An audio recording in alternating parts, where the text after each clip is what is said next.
नाना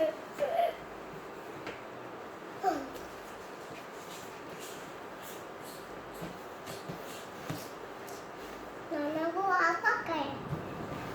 नाना वो आपका क्या है? मैं बैठा हूँ। नाना वो मैंने बाबा जाने को फोन करना। अच्छा, उनसे क्या कहना है? उनको कहना नाना वो तंग का है। अच्छा, नाना वो तंग कर रहे हैं या आप तंग कर रही हो? नहीं, आप तंग का है। कब? बाबा को टांगना है। हम्म। बाबा जाने को। अच्छा, नाना उधर सामने बैठ के बात करो ना।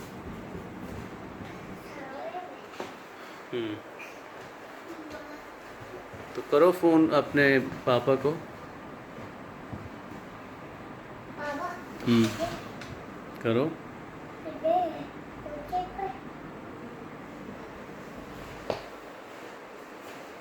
वो बात कर। हम्म। बाबा जाने का फोन आया। किधर है फोन? ये मेरे ये पास है। ये तो खाली हाथ है।